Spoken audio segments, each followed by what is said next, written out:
Welcome to Politics Done Right. I'm Egberto Willies, your host. We are going to have a great show for you tonight, this morning. But guess what, folks?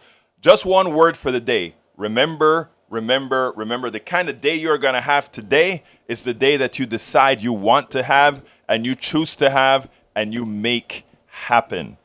Don't leave yourself open for anybody to control what your mood is going to be today. You decide. And one other thing, I just decided this morning that I had a message for everybody, and that is thank you for being what again? Thank you for being you. Why am I saying that? Society is a collective. Society works because we work. Society works because we interact. Society works because of us all. For all of those who think they run society, for all of those who believe that they are so special that they need more special treatments than anybody else, don't let them continue that fallacy. Remember, the only reason we are here is because of us all. Not one person, not one group, not one entity, not one group of founding fathers. None of that. We come from a system of praising a select few because doing so in a hierarchical system ensures that that top of the hierarchy controls us all. But you know what? In many of the other kingdoms, the animal kingdoms, etc., even though you have a queen bee, even though you have all these other things, watch those societies and watch how it is working together that actually get things accomplished. Anyhow, we have a great show for you today. But of course, first thing in the morning, it is like Howard Reynolds, how are you doing? And Jack Van Bieber, how are you doing this morning? Well, we were both feeling pretty special until you said that we weren't. No. Actually, I didn't say you weren't special. I said you are all special. You are all special. Oh boy, You are all special. You know? Precious down here. we are we're precious. Yes, we absolutely. We keep the tin cans and string glued together, and so And you far know, and so far, they're working. as usual, we couldn't do it without you guys. Anyway, folks, we are going to have a great Go ahead. Sorry for interrupting you. Go ahead. Oh, I was going to say, Jack, take the mic. You got some notes here. Well, I was thinking about what we said. We talked about the other weekend about everybody being hybrids. Yes. The bloods have mixed. You were talking about even having European blood and Caribbean. And I'm German, Dutch, Indian, Irish. So, we need to cut other people that are hybrids a little slack and a little bit of from time to time is all. Yeah, I'm part Labrador myself. Oh, God. Okay, let's stop this nonsense and get this good program on here. Well, you know what? Today we have a great show, and we actually have a long interview, so we really should get started for real. And here's the title of the show, The Con by Patrick Lovell, episode number 3. We already did episode 1 and 2. And we have, if we can get to it, we got Dana Bash, admonished Vivek Ramaswamy. We have MTG, promoting violence at rallies. We're going to discuss why that shouldn't be the case. But you know what? I want to go ahead and get started because it's a fairly long interview. And of course, you call us after that, 713-526-5738, 713-526-5738. And without further ado, let's talk to Patrick Lovell. Welcome to one more edition, the third episode of The Con, which is covering The Con, produced by the one and only Patrick Lovell. Welcome aboard again, Patrick. How are you doing today? I'm well. A lot of interesting stuff has happened since the last time we connected. So I'm very grateful for your time. And you're busy, my man. We're all no. I don't. When people tell me that, I look at folks and say, we are all busy. We are all in our different frames doing what we have to do to get this movement going, or to keep this movement going is what I should say, because it's sort of presumptuous to say get this movement going. It's a movement made up of hundreds of thousands of people who understand what we need to get done. Right. Well, along those lines, a couple of big things happened that I'll use to dovetail on today's subject. So, one of the things that put you on my radar initially was your pronouncement and echoing and mirroring what I still think is one of the most important moments in political history, if not recent history. It was when Bernie Sanders had declared during the 2016 Brooklyn debate that Wall Street's business model is fraud. Now, I had a front row seat to that, Egberto, and the reason being is because the gentleman that I came into contact who basically was the Michael Jordan of criminology in the United States as it relates to white-collar crime is a gentleman by the name of William K. Black. For your Texas listeners, he was the director of criminology at the University of Texas for a long time. Now he's at University of Kansas City, Missouri, and University of Minnesota. But prior to that, he was the general counsel of what was known as the Office of Thrift Supervision, which basically created 30,000 criminal referrals during the savings and loan crisis that sent over 1,000 white-collar elite executives to prison. So by the time 26 rolled around, there was a woman who I know you know the name, Stephanie Kelton, who is basically kind of like the vector, if you will, for MMT, modern monetary theory. And she also came out of that time, University of Kansas City, Missouri, and she was Bernie Sanders' economic advisor. And so she had been integral in bringing William K. Black into the fold to become an advisor to Bernie Sanders. And he began to effectively introduce, create briefs and so forth to educate Bernie on what it was that now I'm revealing to your viewers this many years later. And at that moment, I about leapt through my ceiling when during the Brooklyn debate that Bernie Sanders said Wall Street's business model is fraud. Yes. But he never followed up with the details, which is what you and I are about to discuss and have been discussing. And just recently, as of last Friday, Bernie Sanders was a guest on Bill Maher with Russell Brand.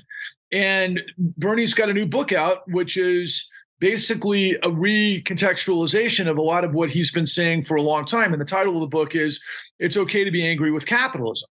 But my biggest concern about Mr. Sanders, whom I have a lot of respect for, I love Bernie, I love who he is and where he's come from and what he had tried to do. But what it is that I'm appealing to your audience to understand as we move forward with this information is this is like the sacred information.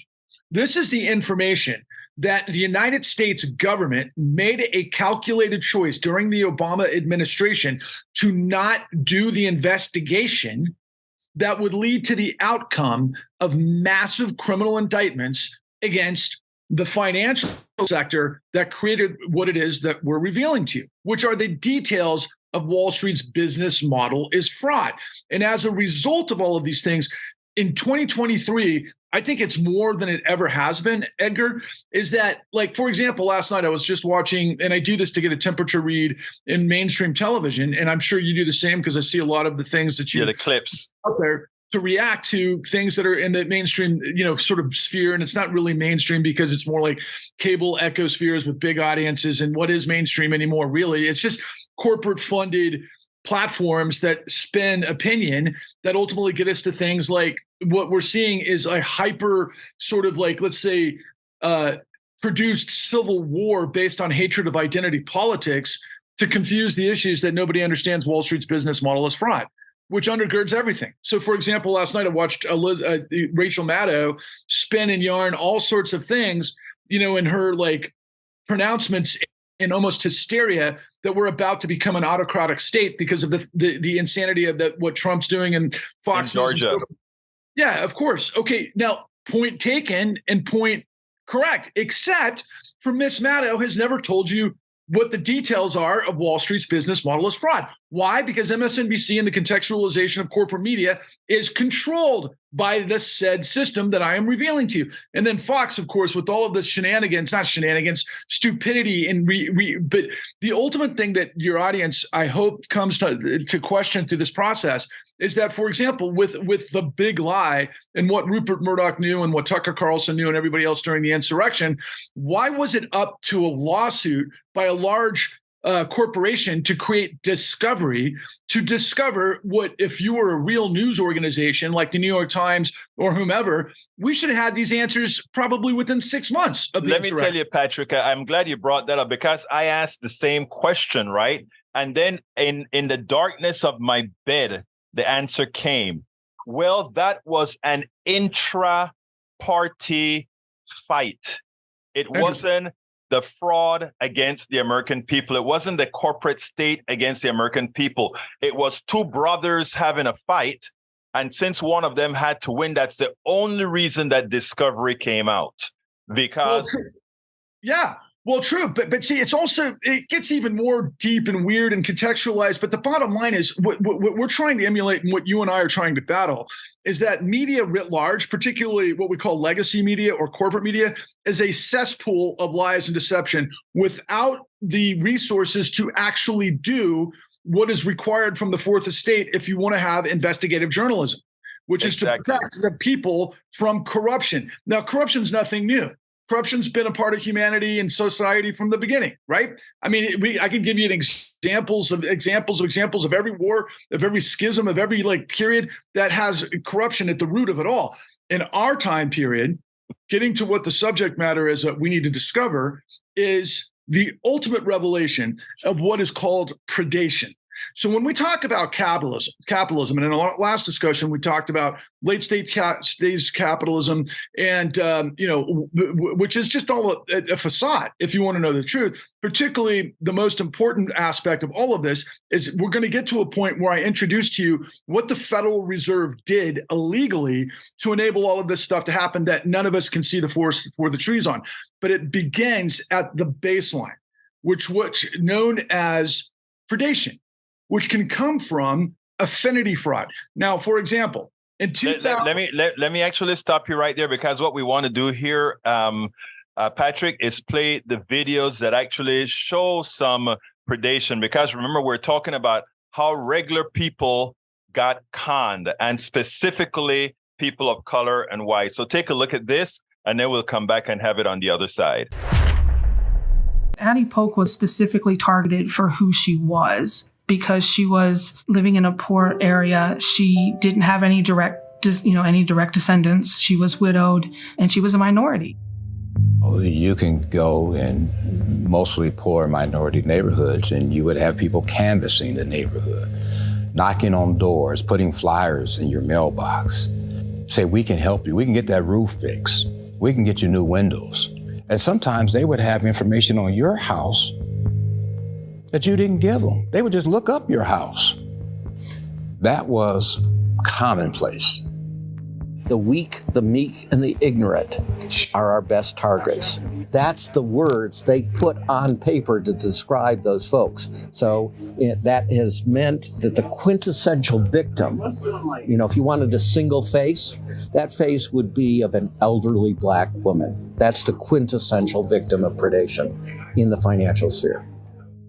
Keep in mind, when you had all of these little mortgage companies, these people had to find their victims because they had to keep things going into the pipeline. They had to keep up a certain number. It started in the inner city, but like anything else, when it was getting good and the money was then it branched out and everybody became fair game. And this is why we have to stop seeing each other by color. Because if it starts over there, it's going to come over here sooner or later. And so as a result, it's now a national problem because everybody knows somebody who lost their home.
For those of you who haven't caught Worldwide Wrestling, and Chris has been on NWA for how long? And it's been about 3 months, and we're really on a roll. You know, increasing our stations, increasing our ratings. It's more fun than I thought, for more money than I thought too.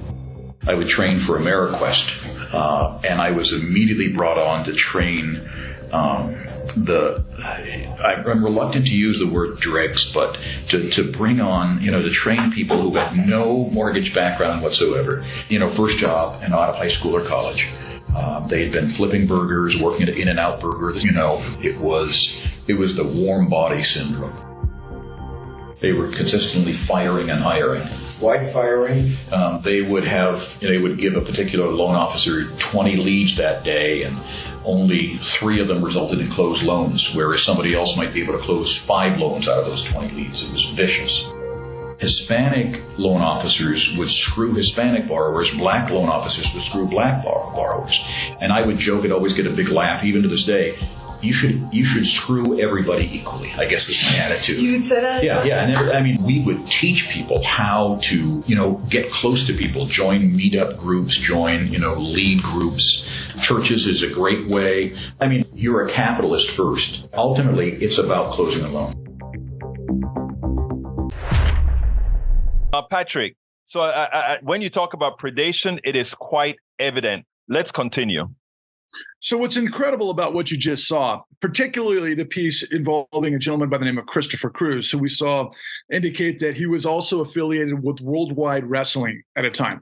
He became a kind of a main, let's say, trainer. He was a corporate trainer for liars loans. That he went to all of the pretender lenders, which was Countrywide and AmeriQuest and Nation Star and all of these other major outlets to teach what we call affinity fraud.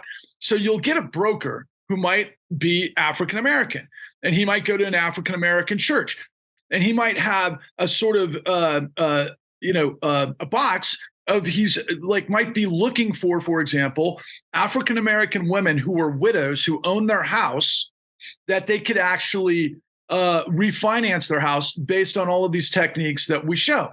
And what they would do is they do that with Mexican American brokers, Asian. It didn't matter what color or what creed or what creed, race, ethnicity, religion. And what he said right there in his testimony to the Federal Crisis Inquiry Commission, which we just showed you, is he said that what matters was closing the deal. That in capitalism, it's exploiting and capitalizing what the objective is to close the deal by any means necessary. And by any means necessary, what he was talking about was thievery through deception. And so what they would do, for example, what we reveal in the con is victims, for example, were widows, African-American widows that had fixed income because their husbands had come out of the Great Migration from the South to the industrial Midwest. And, during the war and that period thereafter, because they replaced the white soldiers en masse that had gone off to Europe in those theaters in Japan, and they ultimately were running the industry. Same with women. And so they got their piece of the American dream as a result of working their tails off for it, but they ultimately owned their house. And so eventually this generation, maybe late 70s, early 80s, 90s, a lot of these men passed away. They left their wives fixed income through their pensions, and they owned their homes, so their wives were safe. However, what we learned in a lot of communities around the United States is that the different counties would actually have blight standards. So they might go into minority neighborhoods that had decrepit roofs or sidewalks and that sort of thing, and they would demand that they fix these problems or they would be fined. And these women were on fixed income, and so lo and behold, just like manna from heaven, come these brokers equipped with this with this affinity fraud calculus, would show up at their front door and say, hey, your house is now worth much more than you once thought it was. I can roll you into a refinancing loan that you've earned because you've owned your house for several decades and it's worth this much. And we know that you're on a fixed income, so you can't afford the increase in medication, the increase in living, maintenance, because everything has gone up. So, and now we also know that you have a fine against you and you don't know where to come up with the money. Look what I can do for you. So what they would do is they would roll these people into a loan that ultimately became a setup to steal their house and the equity in their house. And when we're talking about elderly people, particularly elderly African-American women, they didn't spend their lives going to get a master's in business fraud. So they don't have a clue what's going on. They're looking at this guy who's got a business card from what seems like a legitimate organization that's advertising in the Super Bowl, for example, if she does her due diligence. And in the case of Addie Polk, it'll lead to something even more diabolical, which is called straw buying, which I'll get into in a minute. But ultimately, the devastation that occurred, Egberto, is that by the time you get to 2009, 60% of African-American household wealth had evaporated. Now, as we further discovered, it wasn't just widows that were the initial targets of this predation screen. It ultimately had, within the verticals of all the too big to fail banks, Wells Fargo, Bank of America, Chase, and so forth, but specifically Wells Fargo, I have evidence of, they had what they had systems where they would train their brokers to in-house brokers. They weren't working with outside lenders and warehouse lenders. They weren't the warehouse lenders in this particular case. They trained their own employees to find African Americans and give them the worst deals possible. They were incentivized to do so, Egberto, based on what we call high yield spread premium. And so you would have doctors, you would have professionals, you would have everywhere manner of accomplished African Americans within the system that we're all told that if you buy into the system and you come through the other side, you get your taste of the American dream. These mammoth institutions were targeting those people. And it was insane based on this predatory lending scenario, because what they were ultimately doing was they were trying to get people to ultimately refinance over and over and over based on inflated appraisal loans, which is another piece of the puzzle that we'll get to. But the targeted predation from African-American widows to ultimately the African-American community led to 60% of African-American household wealth that was realized after all of the horrors of slavery and Jim Crow that led to the Great Migration, that gave ultimately after when we ended up with redlining and all of those things that became the Community Reinvestment Act, ultimately led to this perverse predation that devastated the African-American and minority communities around the United States. I think it's important for people to understand, because some people listening to you and would say, well, some would think that you're saying either the people of color community, African-American, Latino, or whatever, ain't smart enough to understand that they're getting ripped off. But then again, there were doctors, lawyers, and etc., of both Latino, Asian, African-American descent that got conned, and of course, a lot of white people as well. But the issue here is this. They made that calculated risk knowing the following. You have an imperfect justice system, a justice system that cares very little about people of color. And even if these smarter folk decide that they're going to take the bank to court, the mere prejudice within that system gives the bank a higher chance of going scotch-free. True? Absolutely. And it's much, much worse than that. But to your point, and I want to make your audience aware of this, the reason I'm explaining to you the predatory aspects of this was that was the beginning. And this goes back literally to the early 90s. I mean, it goes back, if you really want to know the truth, it goes way further back than that. I mean, my God, it goes back to sharecropping, right? Right. I mean, that was the whole point of sharecropping. But when you get into this modern era, after all of the civil rights movement and everything else to try to reconfigure, fairness because of redlining and all the rest of it, we wind up with this predation system. But eventually, it would morph to capture the whole country. So the point is, I've got a college education. I figure that I'm relatively smart. I kind of have a good idea about how things work. I'm not, I became an expert in this particular story because you got caught in it. And ultimately, I had the resources, and I went to the FBI, the DOJ, the SEC, AGs around the country. I spent 12 years spending millions of dollars aggregating this information to get it exactly right. And by the way, we target all of the CEOs for any of your audience that are legally sophisticated, for us to get the con out there. Okay, to be able to get our I's dotted and our T's crossed, you have to go through so much in terms of legal sign off so that you're not held liable. So we had to pass all of those tests to get this out there, which is on the platform at www.thecon.tv, which is Apple TV and Amazon right now. But it's not on HBO. It's not on Netflix, because all of those guys are caught into this as well. They have to get their funding, their financing, especially when things go sideways, from this very system we're revealing. So ultimately, the one thing I want to make you and your audience aware of, which is extremely important to this whole scenario. So the information that I'm telling you in terms of the predation, the targeting, does that sound like that was a coincidence, or does it sound like it would be intent? Oh, no, that's intent. We know that. Okay. So knowing that that's intent, I want you to fast forward from the time period that I'm talking about, late 90s, early 2000s, where this stuff really goes huge. Then we have the financial crisis that blows up the world. And eventually our first African-American president goes eventually on 60 Minutes to say that while what Wall Street did was unethical and gross, it wasn't illegal. Given what I just told you, is that a possibility? Let me answer, because this is going to be a difficult one for me to answer, and this has nothing to do with the presidency or whatever. What did Bernie Sanders say? Because I think that's the answer. The business model is fraud. Is fraud. Okay, but hold on a second. Let's think about capitalism for a second. Right. Capitalism, as it's related to a lot of what we all talk about, right, and what I hear you talk about a lot and everything else, is the system, this massive fraudulent system of criminality. Okay.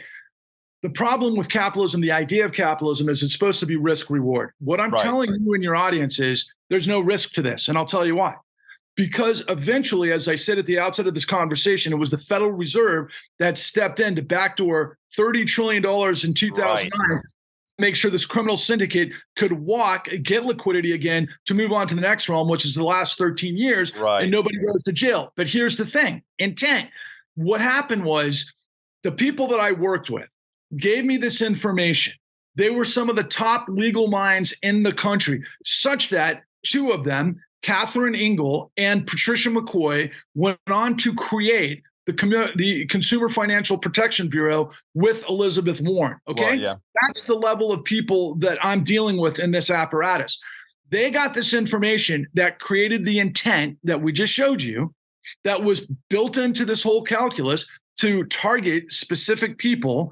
And then ultimately, they work that information through the system, through what was called the FOMC, through Ned Gramlich, who was then the director of the Philadelphia Federal Reserve, who delivered this information to none other than former Federal Reserve Chairman Alan Greenspan. Now, Alan Greenspan, as it turns out, and the Federal Reserve are mandated by Congress through what's known as HEWIPA statutes, Homeowner Equity Protection Act. There's tons of civil rights laws that protect consumers and citizens from predation based on what we call asymmetric information. To your point, doesn't matter if you're black, white, educated, whatever. If you don't know the full picture, and it's buried and you could never find it in a million years unless you have the CIA working with you, and even then you still don't find the answers, that's because it's baked into the system based on this predation through asymmetric information. It's a shell game. So ultimately, nobody could identify what was happening because they couldn't see the forest for the trees, because how could you? But again, you asked me a specific question. You asked me if I thought it was illegal. As a layperson, I would say it is illegal. As a system that is based on fraud, I am not a lawyer to say how you would how do you assess guilt in that regards. Well, but the whole thing, there's probably a myriad of laws, but the most important one, which I'm telling you, is Homeowner Equity Protection Act, which Congress mandated and said in its vernacular shall, to the Federal Reserve, regulate predatory lending. This isn't something new to the system. The people know about predatory. Let me ask a question then. In that regards, Patrick, these laws, are those civil or criminal? I don't know or in other words, they're both. It depends on who's going to bring what and how and who can. So, for example, attorneys generals around the United States, most of them only have civil authority. There are 3 AGs around in the United States that have criminal authority. That's New York, Ohio, and California, which will come into play, which is extremely important here. Okay. But going back to my previous point, it demonstrated in the previous chapter, we talked about control fraud, why CEOs create the scenario. But then we're at the base level talking about predation, but affinity fraud, which is based on the formula that I just told you that was discovered by these experts, which prove intent. That intent got carried through the system all the way up to the chairman of the Federal Reserve, who was mandated by Congress to regulate this if he had the information. And guess what Alan Greenspan did? Nothing. Even more than nothing. He outright said, I'm not going to look at this and drop it. He basically told the chairman of who was on the FOMC committee, the head of the Philadelphia Federal Reserve, that he was not going to look at the information that Congress mandated to the Federal Reserve to actually regulate. Now, here's the ultimate frickin' whodunit here, okay? So when the system collapsed, when we had $600 to $800 trillion in derivatives that blew up the world's economy between 2006 and 2007, that was mandated based on the big shorts and so many other aspects of the derivatives that Bernie Sanders, again, when he talks about Wall Street's business model as fraud without the details that I'm providing to you, he neglects to tell you that he was also, by the way, the guy who actually did a FOIA request that led to a journalist from Bloomberg that got inside what the Fed was doing, that the Fed circled the wagons to try not to get Bloomberg to be able to show this information of what the Federal Reserve actually knew and what they did. Because at that time period, while we're all thinking about what was happening, what was known as TARP, which was the Troubled Assets Relief Program, which the Obama administration and the powers that be at that time, which were Alan Greenspan, well, he just retired, but it was Ben Bernanke and then Secretary of the Treasury, who was then Timothy Geithner, and then of course before that the trifecta, Hank Paulson. Okay, so that whole thing configured this backdoor move to where we ended up giving $30 trillion that nobody knows about to Wall Street when they had done everything that I'm telling you to do that they did, in addition to the former chairman of the Federal Reserve. So let's put this into perspective. Take what happened during Watergate, okay? Take about the burglary, the break-in to get information and secrets that led to the impeachment of the president of the United States and everything that came with that. Compare that to over 16 million filed foreclosures based on predatory lending that blew up the world, that led to $30 trillion being backdoored to this criminal organization. Now do you understand the details of fraud a little bit more thoroughly than when we have a blanket statement that just says Wall Street's business model is fraud? It's built on predation. Yeah, absolutely. I mean, it's built-in predation. Yes. And again, the predation started with where it always starts, and it ended up with everybody. And in a lot of ways, when you hear me talk about that, is why we have to unite the barrios, the ghettos, and Appalachia. That is what I'm talking about. But what does it sound like, Edgar? What does it sound like? It's fraud. It's illegal. Does it sound like organized crime? It is organized crime. Okay, if it's organized, it doesn't sound like organized crime. It is organized. So if it's organized crime, is there by chance a remedy for organized crime that you're aware of? RICO and many others, yeah. Okay. Did you ever hear about a RICO conviction? Never. Guess what? What? We found the only RICO conviction in the entire country that. And wait, hold on a second. And I think it was that Indian guy, right? In New York? No, it was not. It was because I mentioned to you just a minute ago, there's 3 states that have criminal prosecutors. California, New York, and Ohio. Yeah, and the former AG of Ohio put together a task force, incidentally and ironically, made up a bunch of white cops that ended up figuring it all out. And they figured it out because of predation. So ultimately, here's the story that we revealed.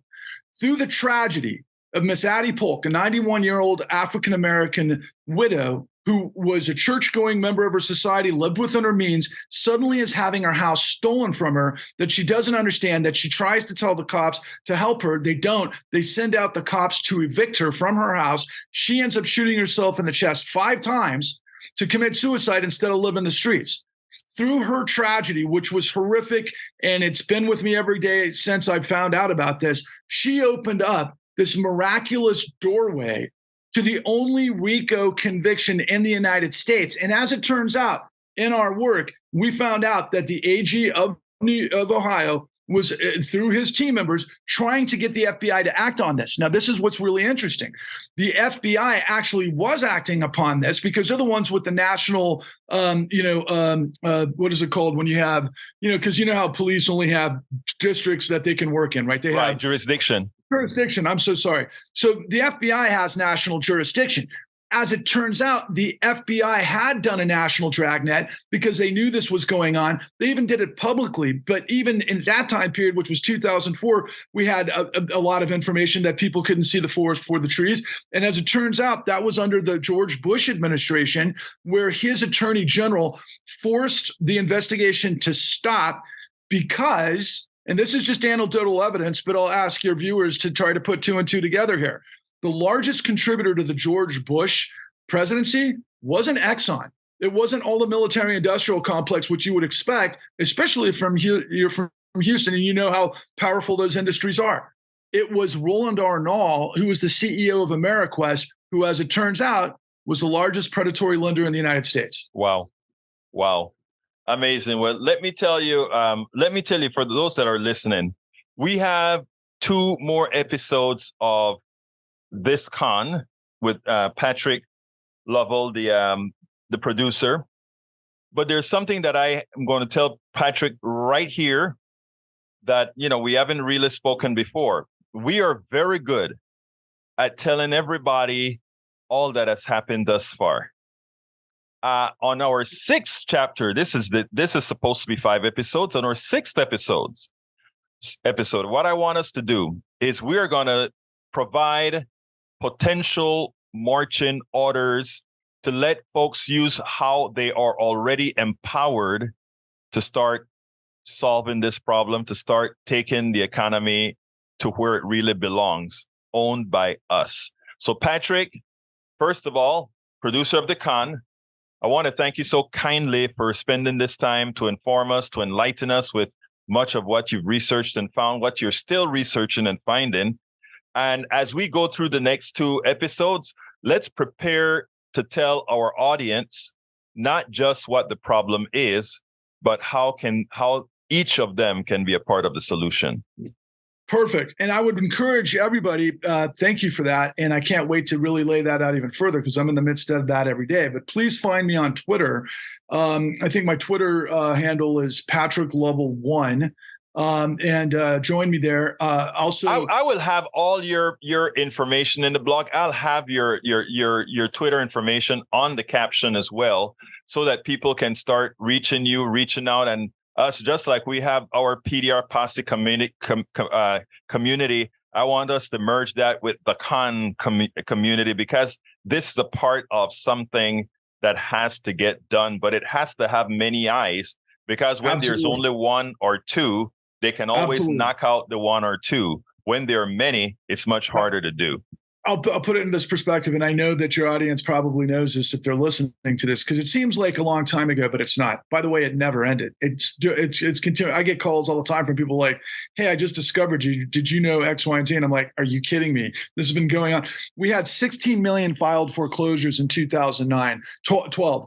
Basically, that's 3 person per household. That's 48 million people. Then you had the pensions that were destroyed. Then you had municipalities. Then you had states. Then you had other countries. We're talking 100 million plus people around the world that for the last 13 years didn't know what hit them.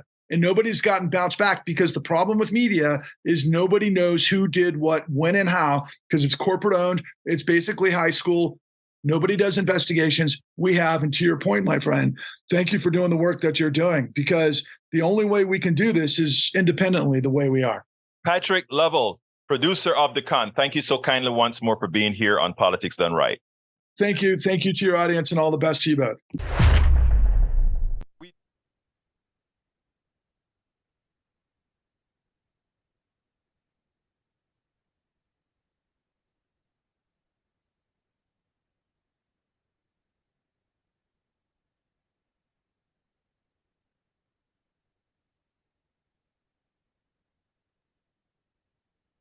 Well, where's Egberto? That was a very dynamic interview there. I learned a lot of stuff. What you got? What you got, Jack? Well, I've been thinking about a lot of this stuff too. When I go, you know, when I went up to take care of my mother, what happened was when I got into her finances, the predators were already there. They go after these widowed women with all kinds of different scams.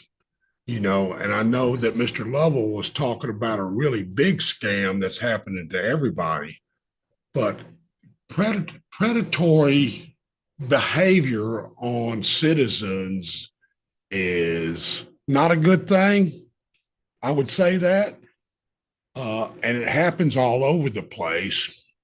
And even they were even calling the firemen's funds, but they're victimizing women that want to care, widows that want to care for people, and they're just taking their money. I had one guy come in and try to sell insurance, a $3,000 insurance policy to my mother. Good Lord. Well, that was stopped real quick, but it's the gall of these people that are going to predicate or, act predatory on people for profit. And this is all through our government, this same predatory behavior. I see it in the even parts you buy now.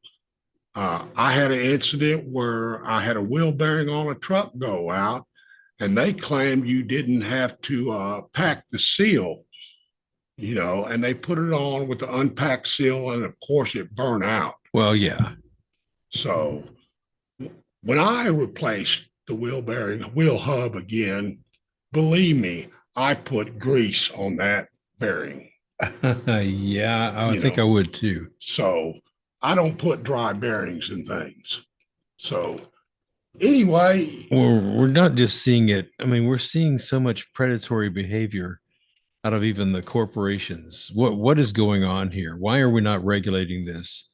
Is this part of the deregulation of businesses and corporations saying, "Oh, well, now you can get away with anything you want because we're just not going to regulate you. We're not going to enforce regulations."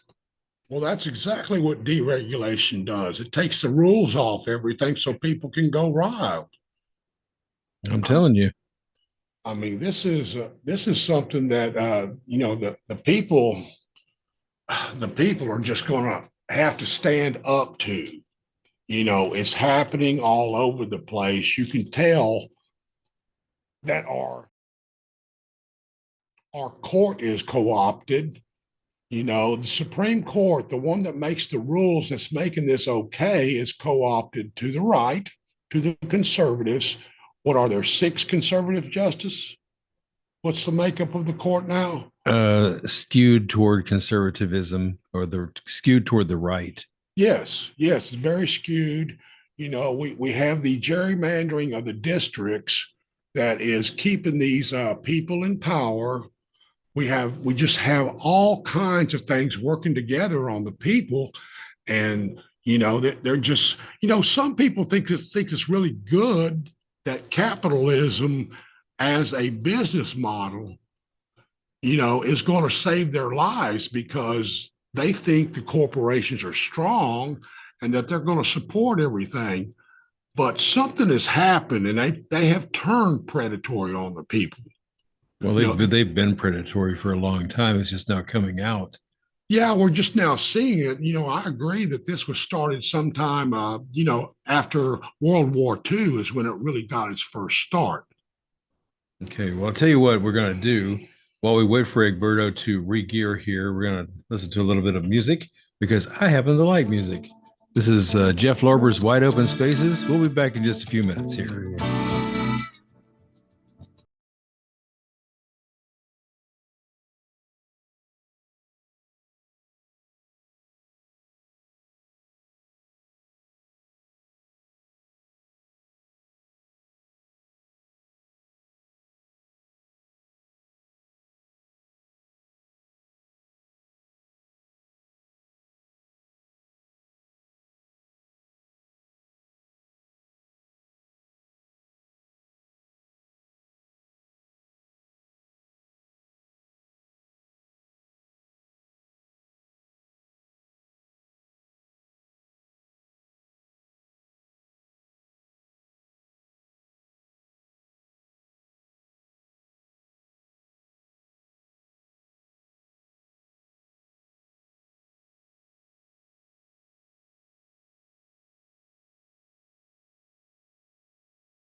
Well, if you just tuned in, it's 90.1 KPFT 649.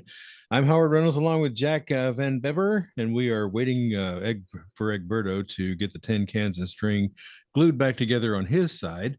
And we got some folks on hold here. We've got MOD and also Johnny. Actually, Johnny could put on a whole show himself if we wanted to. Tell you what we're going to do. We're going to hear one more song, and then we'll take Johnny. Here is Mystique by Richard Elliott on KPFT.